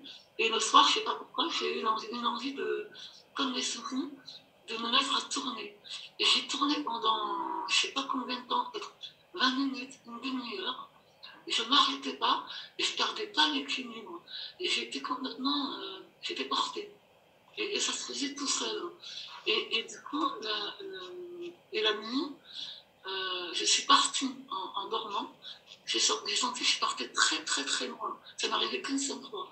Mais vraiment, j'ai eu une expérience intense et très forte. Voilà, j'ai eu une expérience de soufisme et que j'oublierai jamais. Une transe, ouais. Une transe, c'est ça, c'est une transe. Et est-ce qu'il y avait des soufistes avec vous lors de cette réunion?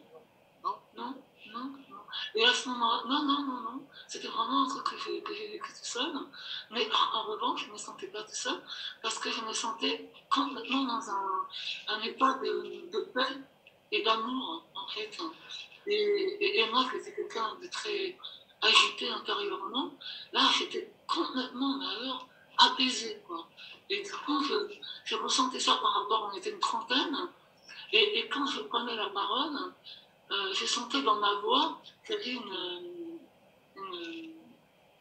avait beaucoup d'amour, une douceur. Et il y a une fille qui disait, oh là là, qu'est-ce que tu parles? Je sentais que je faisais beaucoup de bien, rien qu'avec quand je prenais la parole. Et ça, en fait, ça m'est resté après. Bon, bien sûr, c'était à m'a quitté, à mon grand regret, mais bon, il n'y a rien à regretter, c'est comme ça. Et du coup, ça m'a appris à surveiller ma voix et la façon dont je m'adresse aux autres. Alors qu'au début, dans les premiers temps, moi, j'étais quelqu'un de très nerveux et qui n'avait pas du tout confiance en moi. Et très, très saccadé pour parler, j'étais toujours en état de panique, en fait.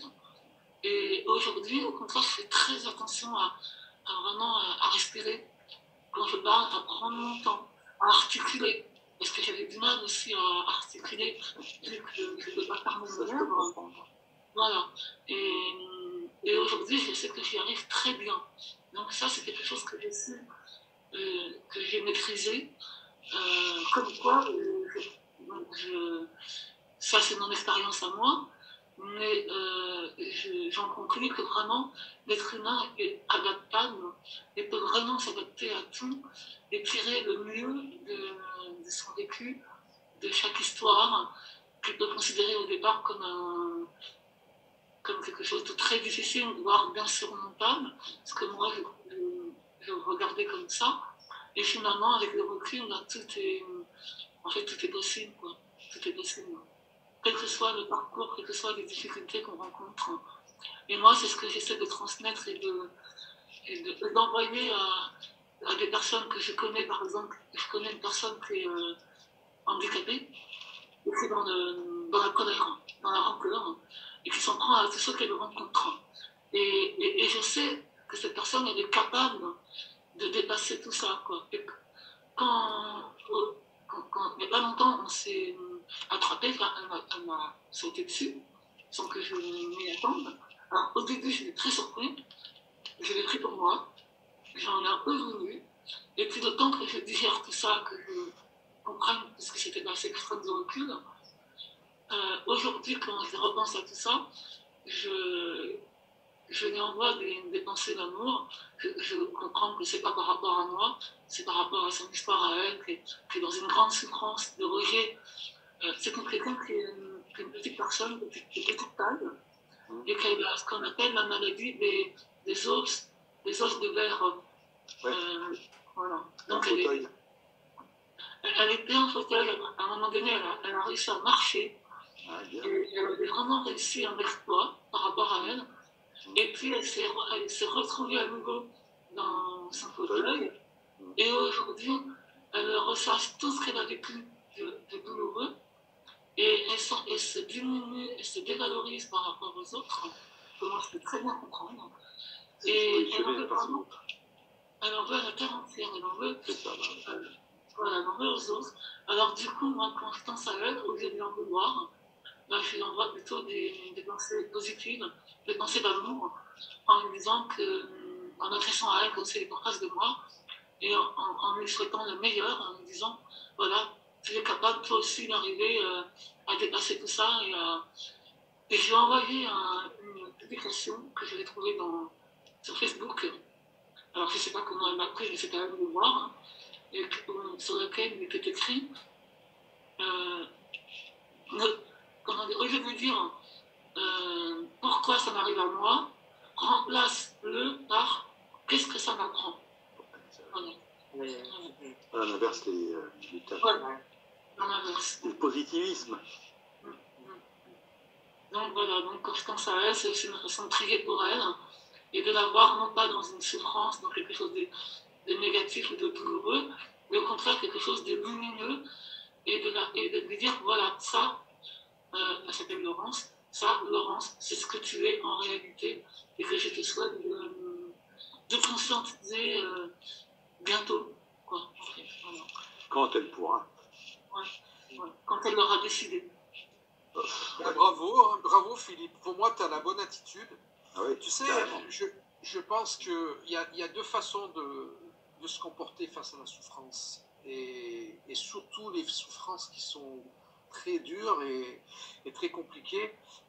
C'est soit tu acceptes ta souffrance et tu grandis avec, et ça te fait évoluer, ça te fait grandir, soit c'est le contraire, ça te rend aigri, t'en veux à la terre entière, tu es mal dans ta peau et tu t'éloignes de ta vraie nature, tu t'éloignes de ton essence en fait. Donc système de défense, oui. C'est vrai que voilà, ça c'est système de défense, donc ces personnes qui souffrent comme ça, justement, c'est ce que tu dis Philippe, c'est très juste, c'est très bien. Il faut prier pour elles, même si elles sont agressives, mais elles sont méchantes, c'est parce que vraiment, elles se sont éloignées de leur être intérieur, et ça, c'est la souffrance qui fait ça, en fait. Donc, quand on arrive par la souffrance à transcender cette souffrance et à reconnaître la souffrance, et grâce à cette souffrance, on arrive à évoluer, ben là, on a tout gagné, quoi. Parce que si la souffrance nous aide à évoluer, elle n'est pas venue pour rien. Alors qu'une souffrance qui nous fait que devenir mal dans notre peau, aigri, bon, c'est pas une souffrance utile, en fait. C'est pas une souffrance utile. En fait, c'est une souffrance non comprise, en fait. Voilà. On a compris le message que la vie nous envoie, en fait, que je n'envoie à moi-même, parce que la vie et moi, c'est la même chose. Moi, au début, je me disais, mais pourquoi ça tombe sur moi?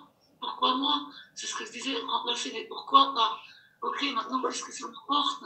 Et en fin de compte, ça m'apporte énormément, et c'est même pas ça m'apporte énormément, ça m'apporte tout, finalement. Parce que, une fois que j'ai compris le message, c'est ce que je disais tout à l'heure, ça me relie à tout, aux autres. Et aujourd'hui, je ne peux plus me permettre d'en vouloir à qui que ce soit, parce que d'abord, ce serait complètement, ça n'a pas de sens. Et, comment dire, la vie, c'est au contraire, c'est se relier aux autres, et c'est aimer, c'est faire un avec les autres. Et en plus, c'est gratifiant, quoi, ça fait du bien, c'est apaisant. Je ne dis pas que j'ai tout réglé, mais c'est très très apaisant, voilà. C'est reposant. Moi, je veux dire aussi un grand merci à mon ami, parce que vous êtes tous mes amis, hein, à mon ami Cap-Marie, que j'aime bien l'appeler Cap-Marie, je trouve ça rigolo. Et que j'adore tous ces petits messages remplis d'amour, avec plein de petits cœurs. Moi, Ah oui, voilà, des cœurs. ouais, c'est adorable. Ça n'a pas de prétention. C'est Tous gentil. les jours, 3 ou 4. Comment? Tous les jours, moi c'est pareil, j'en ai 3 ou 4 qui arrivent. Et ça, je me dis, bah, tu peux être que heureux. Elle s'envoie des messages. C'est des cœurs comme ça qui perdent, tu lis un peu. Voilà, c'est Magnifique. ça. Il y a plein de petits cœurs dans tous ces messages-là, et vraiment un grand merci à toi, Marie, alias Marie-Christine. Moi, je suis ravie d'être dans ce groupe. Et encore une fois, merci Joseph d'être venu me pêcher. Je ne sais pas comment tu m'as trouvé. Ah, bah c'est. Je pense que c'est, comme on disait, la synchronicité. Ça s'est fait tout seul, en fait. Ça devait être, ça a été. Voilà, ça devait être. Pour moi, tu m'as fait, et je me suis fait en même temps un super cadeau de venir dans ce groupe. Et tu vois, ce soir, j'étais pas très bien parce que je sors d'un coup de froid, d'un refroidissement qui m'a mis une heure KO, vraiment KO. Et je me disais, oh là là, comment je vais être ce soir? Je savais pas trop si j'avais envie de venir. Mais en même temps, bon, je ne suis pas du genre à me défiler, quoi.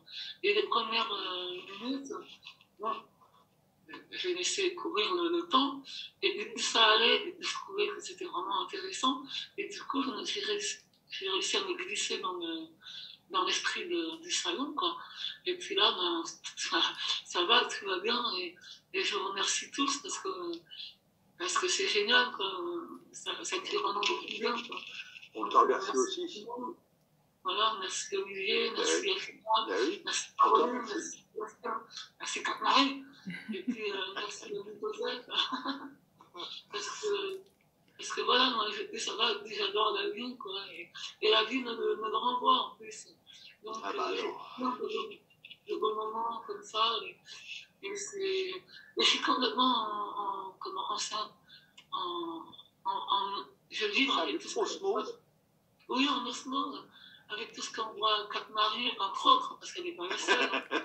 Mais voilà, j'ai envie de faire ça. Voilà, ça me touche tellement. Puis bien sûr, Joseph aussi, parce que t'en vois, quoi. Parce que le fait d'avoir créé ce groupe, encore une fois. Mais pour moi, c'est un cadeau que d'être là et d'être là ce soir avec vous. Et de pouvoir me dire, de pouvoir dire tout ça, quoi. Je ne pensais pas m'exprimer comme ça ce soir. Vraiment, je ne pensais pas. Donc, même moi, je suis surpris, quoi. Donc, c'est super. Merci à toi en tout cas. Merci beaucoup. C'est vraiment bien ce que tu dis. Ça fait chaud au cœur. Et ça fait plaisir de voir quelqu'un comme toi, si lumineux, malgré tout, bien dans ta peau, franc, sincère, honnête. Il en faut des gens comme toi. C'est bien. Gentil. C'est normal, c'est gentil. C'est le retour que j'ai eu des personnes dont je parlais hier, qui m'ont dit la même chose, exactement ce que tu viens de me dire là à l'instant. Et tout ça, ça se fait naturellement. Et voilà, c'est là. Et c'est génial, quoi. C'est magique, vraiment. Et c'est le mot qui revient très souvent dans les publications des Cap-Marins. Et moi, j'adore, quoi, vraiment. Et vraiment, c'est. Ah oui, je me rappelle. Oui, je me rappelle, la première salon que tu fais, je t'ai vu avec ça. Oui, je me rappelle très bien. Moi, je vais dire un truc, c'est que d'habitude, quand je la prends, je n'arrive pas à la personner. Je suis en train de voir si c'était là, je n'ai même pas eu à appuyer. En la prenant, ça s'est déclenché tout seul.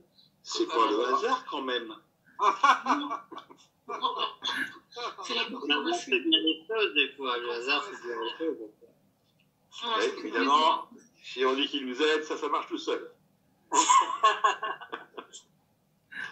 Voilà, les miracles qui sont là, en fait. Voilà, tout simplement. Et ça se fait toujours dans la simplicité, et dans la joie, dans l'amour, et dans le cœur, justement. Caroline, vous voulez parler tout à l'heure, je crois. Oui, Caroline, on t'a coupé, excuse-nous. Mais... Caroline, c'est moi qui t'ai coupé. Non, mais c'est pas grave. C'est pas grave. Je sais plus. Oui, ça parlait de chant et de danse. Et Ouais. c'est rigolo parce que depuis quelque temps, Le hasard. j'ai encore ce hasard, j'ai envie que tout le monde danse, chante dans les rues. Et aujourd'hui, sur Facebook, quelqu'un de connu a écrit si vous aviez une baguette magique, justement, Ah oui. qu'est-ce que vous aimeriez matérialiser pour le monde et pour vous? Et j'ai répondu un énorme flash mob, je sais pas si vous savez ce que c'est, un flash mob Universel. universel, où nous serions tous déguisés ridiculeusement oui. dansant sur Ah oui. le générique En d'Arnold et tutu. Willy, en tutu. Ah ouais. Je me dis, ça détendrait bien l'atmosphère. Ah, mais carrément. Ça ou Alf, alors là, c'est parfait. C'est une sorte de prière de joie aussi. Et qui sait, elle sera peut-être- est-ce qu'il sait peut-être qu'elle sera exaucée ta prière, hein? Ah, attention. Ça serait pas la première fois. Si demain vous vous retrouvez déguisé. On saura à cause de qui, c'est Caroline. Attends, ça va, c'est pas méchant. Ouais, non, ça on pourra le gérer, ça. Ça pas de problème. Hein, Philippe, on pourra le gérer, ça. Qu'est-ce que c'est ce générique en question dont tu parles là Ah non, oui, c'est une vieille série des années 80. D'un petit garçon et puis adopté par un grand-père. C'est aux États-Unis, je crois, à New York, un truc comme ça, puis il a eu plein d'aventures. En gros, ça dit suis ton cœur, on est tous différents, mais on s'aime tous. Voilà. Est-ce que tu pourras l'envoyer Avec un flash mob, Caroline aussi. Un flash mob, oui, bien ridicule, avec une perruque, tout ce qu'il faut. Ah ouais. Bah, ça fera du bien. Sûrement. Et je voulais dire autre chose qui avait rien à voir, je vais être rapide. Souvent, quand j'ai un souci ou quand il y a quelque chose qui me pose problème, il y a quelqu'un qui s'appelait Sylvain Duboulet, qui, quand il avait un problème, disait au ciel, à la source, à ce qu'on veut, tu t'en occupes. Dès qu'il y a un souci ou quelque chose, un problème relationnel avec quelqu'un, tu t'en occupes. Et je voulais juste dire ça parce que j'ai pris l'habitude de le faire et c'est très aidant. Et c'est une forme de prière aussi, mais c'est très aidant. C'est un peu la prière du Padre Vuotolo. La prière dont je parlais tout à l'heure, le Padre Vuotolo, il disait ça aussi. Il disait ce que tu viens de dire, tu t'en occupes. C'est à toi d'y penser. Il disait ça avec une autre phrase qui voulait dire la même chose. C'est à toi d'y penser. Et après, c'est la prière du lâcher-prise. Hein. Tu lâches prise et tu laisses faire. Et c'est aussi une prière de confiance. Exactement. Si je peux me permettre, ça ne marche pas tout le temps. Hein. Bon, le mois de décembre, comme j'ai fait, ça n'a pas trop marché. Mais, en même temps, il faut en tirer bénéfice de quelque chose. Hein, d'accord? L'expérience qui m'est arrivée ne va pas se renouveler. Enfin, je l'espère, Inch'Allah. Mais normalement, non. Et ça m'a appris quelque chose sur moi-même. Ça a appris à réguler la respiration, plus réfléchir, à prier différemment. Forcément, c'est quelque chose. Mais j'aurais bien aimé qu'ils s'en occupent avant que je passe. Ça aurait été bien. Que je passe à Noël chez moi plutôt qu'à l'hôpital, ça aurait été bien aussi. Bon, expérience différente, mais j'aurais bien aimé qu'ils prennent le relais là-haut. Hein, d'ailleurs, j'aurais bien aimé. Voilà, j'ai pas marché. Ouais, mais on sait jamais les plans divins, en fait. Bien sûr. On se dit, sur le moment qu'on ne comprend pas, c'est avec le recul qu'on se dit, mais bien sûr, si toujours, je suis passé par là, c'est parce que je devais passer par quelle là. raison. Si j'étais pas passé par là, il ne serait pas arrivé, je ne serais pas. Moi, je suis passé par beaucoup d'épreuves dans ma vie, beaucoup de souffrances, hein, et physiques comme morales et familiales. Et à chaque fois, ces épreuves m'ont fait grandir. Et sur le moment, je ne comprenais pas, je criais à Dieu, et pourquoi moi, qu'est-ce que j'ai fait? Au contraire, je fais que du bien. Qu'est-ce que j'ai fait au bon Dieu? Et puis en fait, je me suis aperçu qu'en fait, c'était des épreuves, et c'est par ces épreuves que je suis devenu ce que je suis devenu. C'est grâce à ces épreuves que j'ai pu évoluer Et c'est pour ça. Mais sur le moment, c'est vrai qu'on ne se rend pas compte. Sur le moment, on ne veut pas, on la rejette cette épreuve. Parce qu'on ne veut pas souffrir. On ne demande pas la souffrance. Bah non. Mais par contre, quand elle est là, eh ben, sur le moment, on ne comprend pas. Alors, on fait face, mais on demande pourquoi. Et voilà. Et c'est avec le recul, c'est avec bien plus tard qu'on comprend pourquoi on est passé par là, en fait. Et moi, je l'ai expérimenté plusieurs fois dans ma vie. Je peux témoigner de ça, en fait. Oui, oui. Oui, je voudrais dire aussi que la souffrance, en fait, ce qu'il faut comprendre, à mon avis, hein, c'est que c'est nous qui les générons. Ça ne vient pas comme ça, ça ne tombe pas du ciel. C'est du ciel, non, mais c'est plus le monde qui nous entoure. Après ça peut être aussi karmique. Mais moi, je crois au karma. Hein, donc, Sébastien, je ne sais pas ce que tu vas... Après, tu me diras ce que tu en penses. Mais moi, je pense aussi qu'il y a aussi une question de karma. Et lorsque tu crois en ça, tu te dis, bon, ben, si c'est mon karma, c'est pas parce que pour moi, hein, moi c'est mon avis, c'est pas parce que c'est mon karma que je vais me laisser avoir, que je vais me laisser faire, que je vais laisser faire les choses, que je vais pas tout faire pour me soigner, par exemple. Mais par contre, ça m'aide à comprendre que si ça se passe comme ça, c'est qu'il y a une raison. Il y a une raison derrière. Voilà, il y a une raison derrière. Je sais pas ce que tu en penses, Sébastien. Voilà, c'est l'acceptation. Dans le karma, on pense toujours que c'est notre karma. Mais en fait, le karma, ça veut dire acte. Et en fait, on est acteur de notre karma quelque part. C'est des actes que l'on pose qui créent des conséquences, enfin des influx. En fait, dans différentes situations, on peut avoir une situation difficile, ça vient d'un karma précédent. Mais en fait, on a toujours un choix dans l'instant où on est, parce que c'est l'éternel présent, quelque part, il n'y a pas vraiment de futur ni de passé. On est dans cet instant, et dans cet instant, on a un choix. Soit on va dans une direction, soit dans une autre.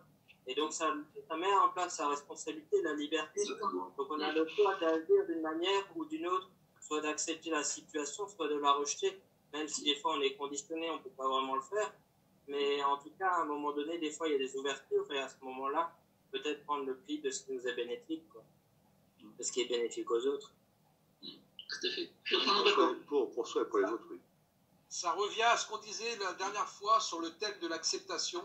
Quand on disait que lorsqu'on accepte une souffrance, un deuil, une séparation, un problème, on vit des choses beaucoup plus facilement. Et souvent lorsqu'on accepte notre souffrance, des fois la souffrance, elle disparaît. Ou même si elle ne disparaît pas, si c'est une souffrance physique, elle ne disparaît pas physiquement. Mais par contre, intérieurement, on ne souffre plus. Ouais, c'est moins. Ouais, ou moins. Beaucoup moins. Il y a deux aspects. Il y a le karma qu'on a posé précédemment qui peut apparaître dans notre vie. Et il y a le karma que l'on pose maintenant. Pour l'autre. Et donc, pour l'autre, il y a apparaîtra dans le futur, en fait. Donc, en fait, dans le karma, on dit ce que l'on est, c'est ce que l'on a fait avant. Et ce que l'on fait, c'est comment on sera après, en fait. Ouais, c'est ça, oui, bien sûr. Donc, puis le mieux, c'est quand même de faire le mieux à chaque fois. Oui. En fait, on fait ce que l'on peut, mais ce que je veux dire par rapport à avant, on ne peut plus le changer, ça a été posé. C'est fait. Donc la seule chose qu'on peut faire, c'est ce qu'on peut faire. C'est nous améliorer, nous. Ah oui, bien sûr. Je comprends. C'est ça la logique du karma, en fait. C'est une responsabilité que l'on a par rapport à nous-mêmes. Pas par rapport aux autres, par rapport à nous-mêmes. Tout à fait. Ce que je veux dire, qu'on est acteur de notre vie à chaque instant, qu'on n'est pas des victimes et qu'on ne subit pas notre vie, finalement. On ne subit rien. Ça rejoint ce que je disais tout à l'heure, c'est que rien ne nous arrive par hasard et rien ne nous tombe dessus, quoi. Tu vois, Olivier, moi, c'est ce que je pense. Hein. Oui, je comprends. Je pense que tu veux bien sûr. Mais ça, c'est la croisée des chemins. Tu sais, sur ton chemin de vie, tu as un chemin, mais tu as aussi des embranchements à droite à gauche. On te dit pas, prends celui-là, tu fais ce que tu veux, tu as ton libre arbitre. C'est pour ça qu'on fait des erreurs, mais c'est ces erreurs qui nous permettent de nous réajuster, de revenir sur une juste et droite. Après, on conscientise ce qui nous est arrivé, on analyse et on comprend que là, il y a eu des erreurs, on en prend acte et on essaie de faire mieux la prochaine fois. Donc, on avance en se corrigeant, et puis pour nous et pour les autres. Parce que là aussi, les erreurs qu'on fait à nous, notre rôle, c'est de dire aux autres, attention, j'ai fait ça, c'était l'erreur. Voilà. Notamment les parents pour les enfants. Souvent, le rôle des parents, c'est de dire aux enfants, tu fais une connerie. Je te le dis, c'est mon boulot de parent de te le dire, tu fais une connerie. Bien sûr, il fera la connerie, il fera ce qu'il veut, c'est normal, parce que les parents ne comprennent rien. C'est normal. Mais au moins, notre boulot, ça sera, on t'a prévenu, on t'a dit, j'ai fait mon travail, je t'avertis, maintenant tu te débrouilles. Et c'est ça aussi le truc. C'est avertir les autres. Voilà. Moi, je te dis ce qui va arriver, car il y a beaucoup de gens, tu fais ce que tu veux. C'est ça le truc aussi. Et nous aussi, excuse-moi. Oui, vas-y, Philippe. Après, on va arrêter. C'est déjà 20h. Alors, Philippe, c'est le mot de la fin, Philippe. Le mot de la fin. Le mot de la fin. La dernière phrase, les derniers mots de Olivier, c'est que finalement, nous aussi, on est comme des enfants. Et puis apprenons à travers de nos expériences, on trébuche, et on se relève, et puis on retrébuche, et on se relève à nouveau, et on apprend, on grandit, et puis voilà. Et on n'arrête pas de pousser. On appelle ça la vie. Ouais, c'est pareil, oui. Et en fait, des fois, nos erreurs, c'est nos meilleurs maîtres, parce que c'est de ça qu'on apprend. Comment tu veux qu'on apprenne? Quand on a fait des erreurs, on doit s'en redire parce qu'on a appris quelque chose. On peut en apprendre quelque chose. T'imagines une vie où on n'a jamais aucune erreur, aucun obstacle, aucun intérêt. On ne serait pas, on serait pas ce qu'on est, on serait pas ce qu'on est, et ça ne serait pas la vie, quoi. Bah ouais, c'est ça. On est sur Terre, c'est qu'il y a une raison. Bon, eh ben, écoutez, ça me fait plaisir. On a passé un bon moment. L'échange était super. À refaire, hein, comme d'hab. Donc, je relancerai un salon. Je vous dirai comme d'hab. Et puis, je vous enverrai des invitations sur le groupe et puis par Messenger. Et puis, en attendant, on continue à s'envoyer des pensées positives par la prière. Hein, par la prière. Et puis aussi par des échanges sur le groupe, en faisant des publications, des cœurs, tout ce qu'on peut faire, quoi. Tout ce qui peut exister pour garder contact. Ouais. C'est bien, en plus. Ouais, super. À bientôt, les amis. Ouais. Au revoir. Je vous embrasse tous. Merci Joseph. Merci à vous. La paix sur vous. La paix sur vous. Merci beaucoup tout le monde. Bye bye. Au revoir.